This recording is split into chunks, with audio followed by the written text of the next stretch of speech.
I've been all in my phone, I got options. If you feel like, you've set your 2026 goals, you're not necessarily where you want to be in meeting your goals. Evaluating, like, what are my core belief systems about myself? A lot of times we wait until we're ready to do something. That's just bullshit. Like, being ready is made up. There's no way to really truly measure readiness. It's just, when do you feel like you are willing to take the risk? A lot of times we go after the things that we feel like we deserve. Asking yourself, how can I do this regularly, where it's like it feels like it's a part of my lifestyle, is more likely to create a sense of muscle memory. Really staying focused is key in like getting good at the things that you want. When we decide to focus on one thing or focus on a few things, that takes away from something else. Part of who your identity is what we do. It's our habits. Hi guys, welcome back to my channel. It's Mamita back for another video. And this week we're gonna revisit a topic that has been recurring: ways you are holding yourself back. I thought it was very fitting because we're done Q1. Most of my corporate girlies are familiar with this language. I'm sure you're tired of hearing it, but like, let me just not assume. That just means we're a quarter through the year, which is crazy. Like, as I mentioned in my last video, my birthday is right around the corner. I feel like usually when my birthday comes up, it really hits me that like the year is like flying by, because we're almost halfway through the year. Like, insane. But that being said, I think with Q1 wrapping up, it's usually a good time for me, at least, to like check in with myself and really assess like, where am I at in terms of my goals? What is working? What do I need to tweak a little bit? All of those good questions. So with that being said, I kind of just compiled a list of ways that you're probably holding yourself back at this point. If you feel like, you've set your 2026 goals, you're not necessarily where you want to be, and you don't really feel like content with where you're at and meeting your goals for the year. So anyways, all that to say, as always, if it resonates, keep it with you. If not, leave it where it's at. So nonetheless, let's get started. One way that you're holding yourself back this year: not starting. I think that's one major way that we usually hold ourselves back.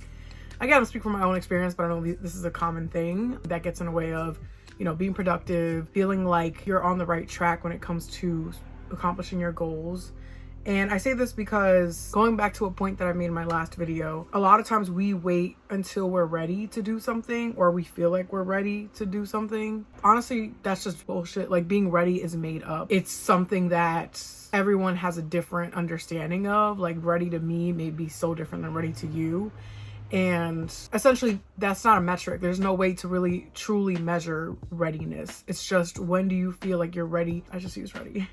When do you feel like you are willing to take the risk and whatever it comes with, Like, for example, if you want to go back to school, you can go back to school tomorrow. I mean, obviously you have to think about like registering and enrolling and all of those things, but you can do it whenever you would like to. There's people who go back to school when they're 27. There's people that go back to school when they're 47.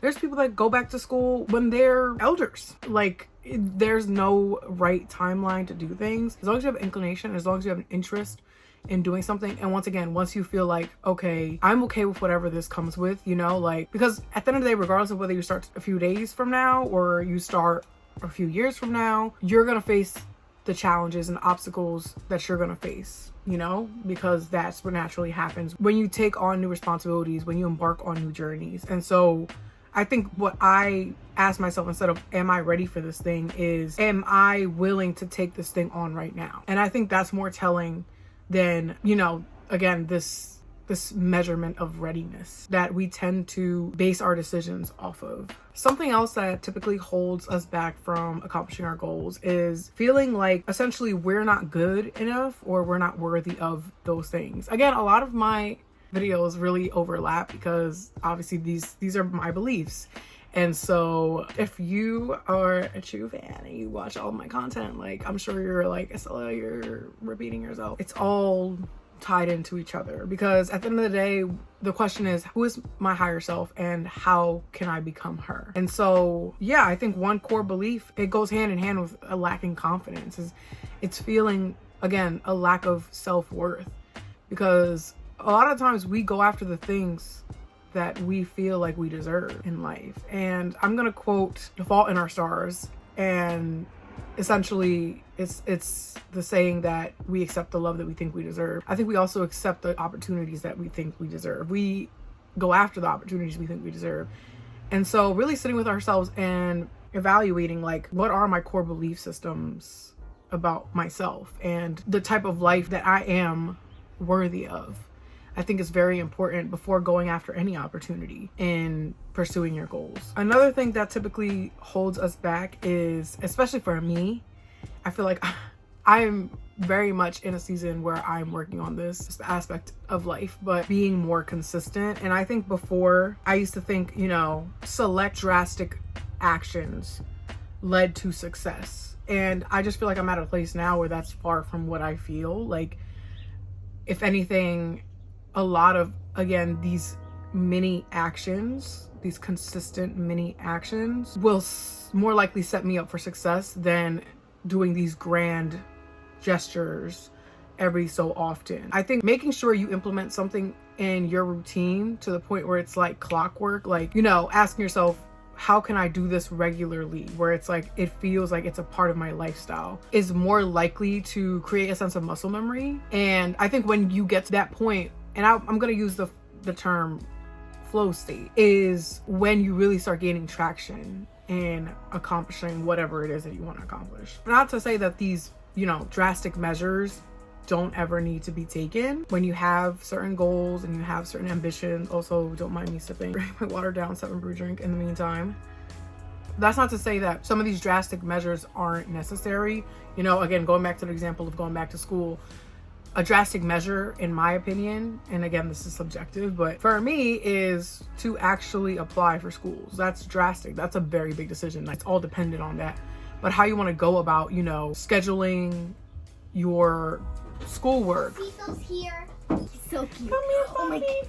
Come here. Look how cute he is. This is a dog we dog sitted. What was it, a few weeks ago? I love him. He's so cute. Look at his little tail. Wait, I have to show them.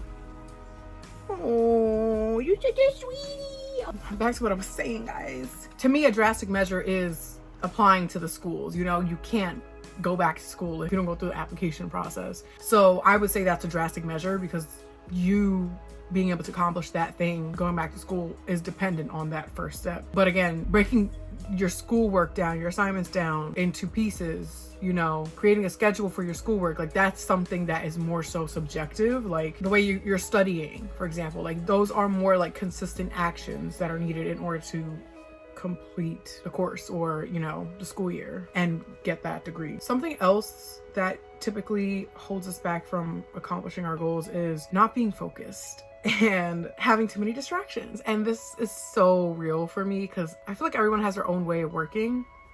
And I know for me, like, I don't know if it's indicative of something deeper, but I'm not going to keep speaking that over my life because I don't know. I could literally just have a short attention span because, with COVID and TikTok and not being in school for a while, like, I do feel like my attention span has gotten so much shorter. But I feel like this is so relatable because I feel like there are certain things that I need to do to make sure that I'm reaching my flow state. And whether that be limiting, again, speaking of distractions, like limiting screen time, like making sure that I'm more disciplined about my routine and going to sleep earlier, waking up earlier, small but important actions like keeping my phone charging and like away from me when I'm doing something that I really want to like basically grind out. Those small actions are very important in, staying focused and making sure that my mental energy is going towards one thing or, a few select things rather than everything at once. Because I do feel like, there's literally stats and studies that show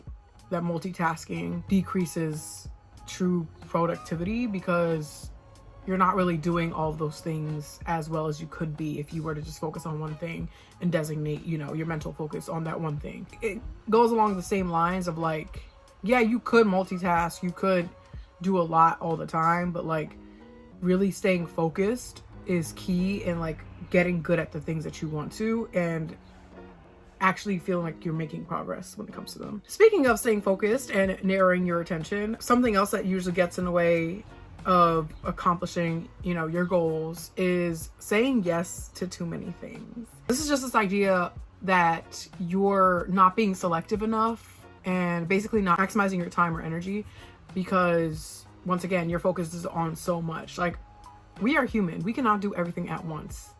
And so when we decide to focus on one thing or focus on a few things, that takes away from something else. It always takes away from something else. And that's just a life lesson, period. Like, in order to invest in one thing, that energy and that time is going to be diverted from another direction.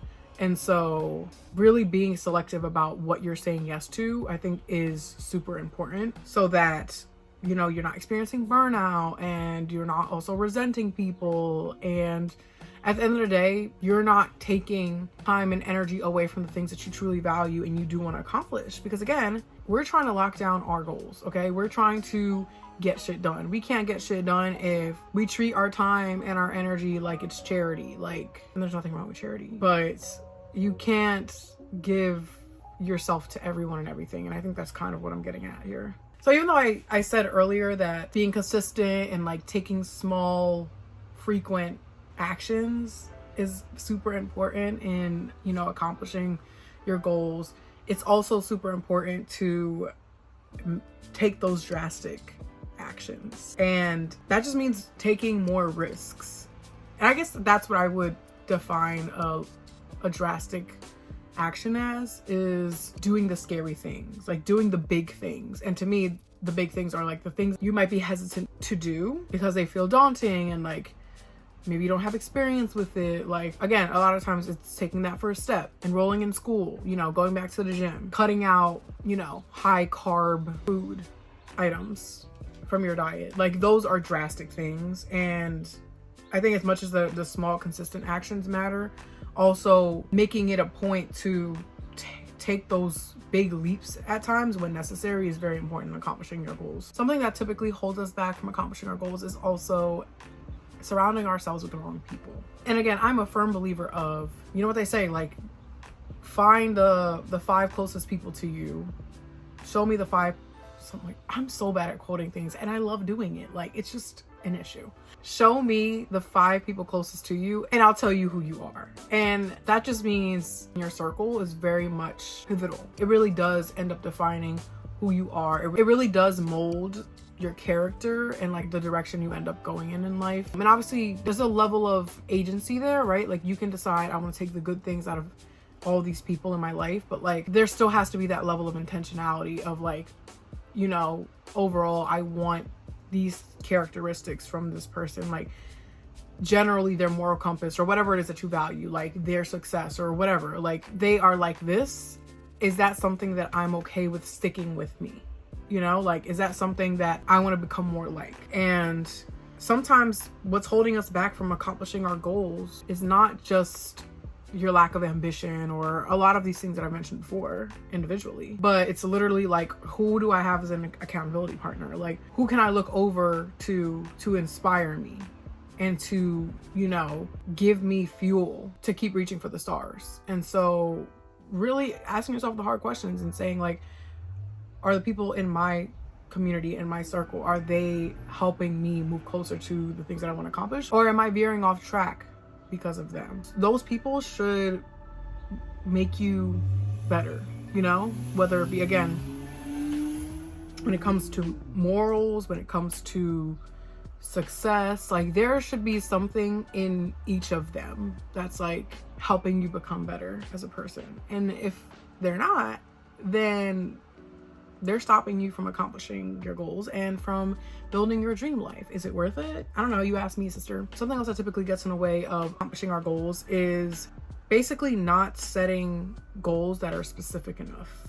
And what I mean by that is either they're too large and they're not measurable. You know, SMART goals. We know SMART goals. They're not measurable. So I can't assess like, okay, where am I at when it comes to accomplishing this thing? Again, let's use acting as an example. Like, if I want to book a Netflix series in the next couple of years, that's the major goal. So what am I doing now? How am I assessing in between now and then how close I am to doing that? You know, what are the micro goals within that? Those aren't set. It's hard to gauge like if I'm moving in the right direction. Then I would say like that is kind of a specific goal, because it's like I know when I would have accomplished that is when I would have booked that Netflix series, but there's still a level of like vagueness an ambiguity in that goal, just in the sense of, like I said, it feels very black or white. It's either I accomplish that or not. And I feel like usually the best goals, again, are measurable. I can gauge like, okay, how far along am I in this process? Like, once again, how do I know that I'm moving in the right direction? If you can't assess that, it's hard to stay motivated to actually accomplish that goal.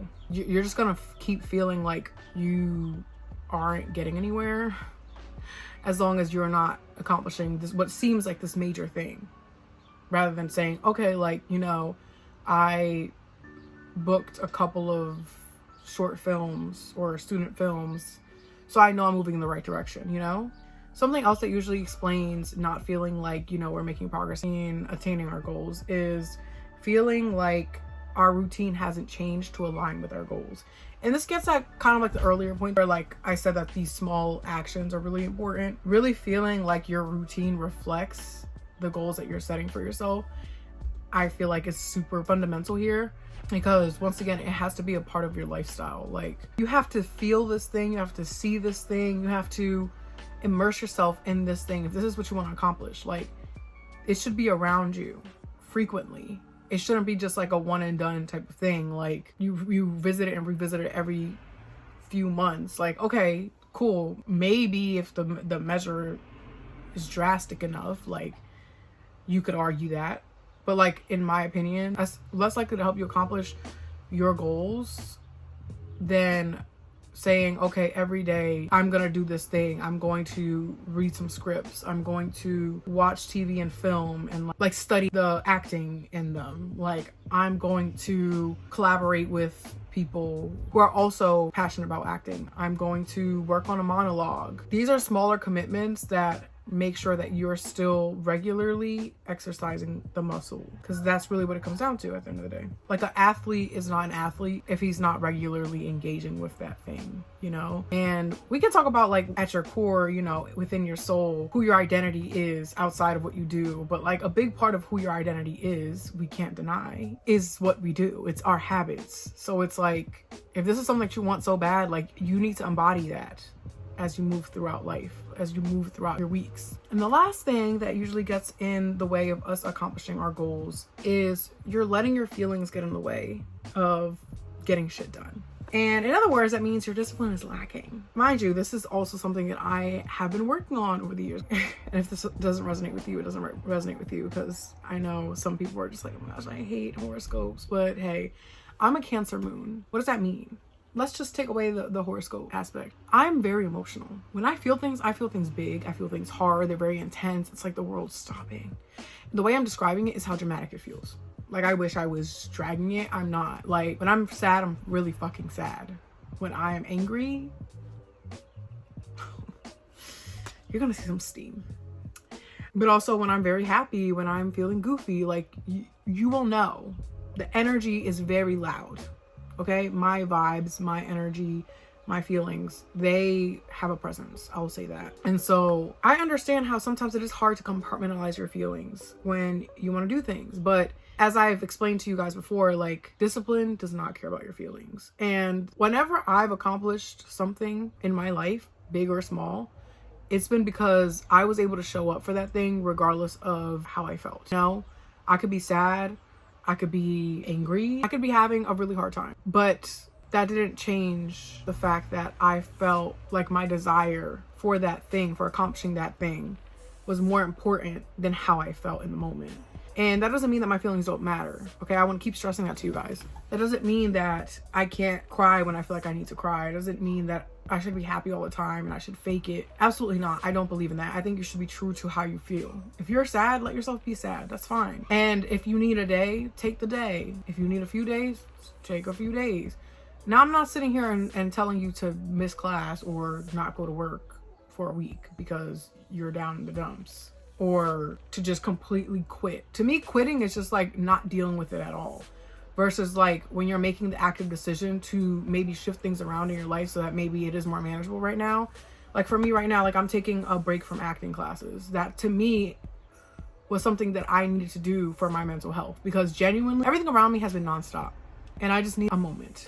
There's a lot of investment in it, physically, time-wise, in terms of finances, but also I would say in terms of emotions. because acting is something that requires your full self. Like, you cannot be that character without yourself. You need to bring that there. Your body is your tool. And so if you're not feeling well, if you're feeling overwhelmed, all that can translate, you know? If you're feeling mentally like blocked, it's hard to rehearse. It's hard to know your lines. Like, obviously people handle it differently, but at least for me, it's like I had to get to a point where I was like, okay, I need to take a step back. That doesn't mean that I'm not gonna think about acting. I just need to shift right now. And I think that flexibility in life, period, is really important. But that's all to say, even though I'm shifting, that doesn't mean that like I'm quitting. I think it's just I'm engaging with the thing that I care about, the thing that I have goals in differently.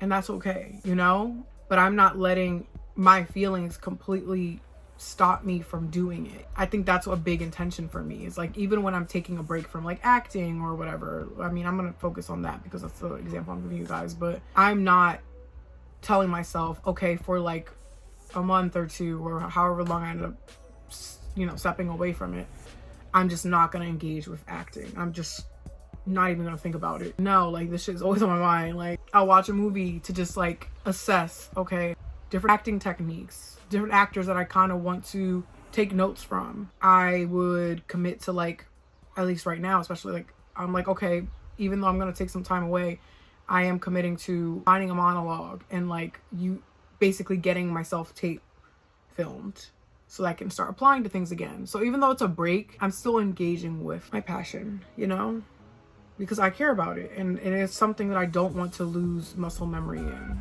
Again, it's subjective, you know, some people might disagree with the way I go about it because, you know, sometimes you're burnt out. You just need to not think about it. And I think being intentional about when that's the case is important, but also, again, being disciplined enough to still show up for it because you care about it, because it makes your life better and you value it, I think is really important in accomplishing the things that you want in life.